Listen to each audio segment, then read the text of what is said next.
that idea of, some kind of regulatory scheme, we'll see where that takes us. I think it's a good suggestion to the committee. Ms. Grace, did you find it more of a common practice that the older you got, the more scrutiny you were under in terms of your employer? I did, sir. In the prior hospital system that I was at before it was bought. What's the difference between your salary and the person that they hired to take your job? Much less, because they hire by experience, and my salary was, as a patient advocate, $38 an hour, which is good money for a nurse. That supervisor probably who took on my job probably was making 25. Okay. Professor Giles, is in the age discrimination area, is it one of the common themes here that replacing an older employee with a younger employer saves money? Yes, because they believe, it's been a long time belief in healthcare that No, I'm talking Professor Giles. I'm sorry. Pardon? Yeah, I'm directing this question to Professor. Oh, I'm sorry. Yeah, my bad. Excuse me. But I'm going to continue with what Joanne has just told us. Yes, I mean, the idea is that younger workers can come in more cheaply. Seniority, as many of us know, each promotion gets you more and more money. So if you can get rid of those expensive, older, experienced workers and call it sort of a worker reshuffle and hire younger workers with less experience, you can do so more cheaply.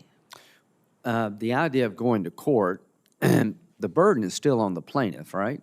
Oh my gosh, yes. I mean, let's not pretend here that getting rid of forced arbitration means that everybody's going to walk into court and get a check, once they walk into court.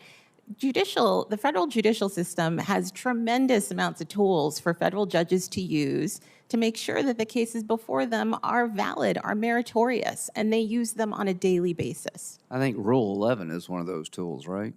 Well, that's one of those tools when we think that something has gone awry, but I would say that Rule 8 that tells us that, you have to be able to plead your case in a way that shows that there's an actual there.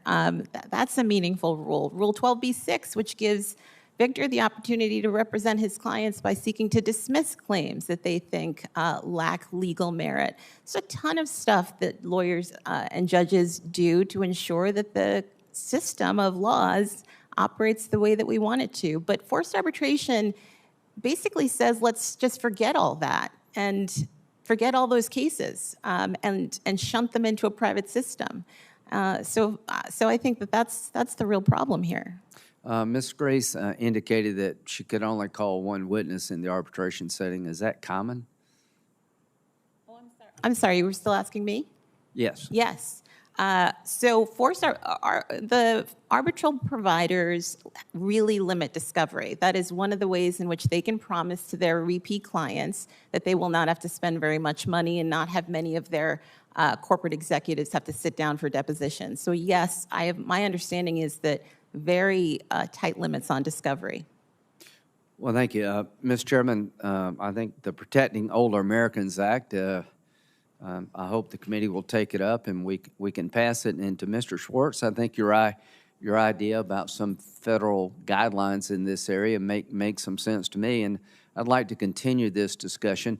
There is a place for arbitration. I'm not against arbitration as a general concept. I just think the idea of leveling the playing field and the kind of services you seek matter.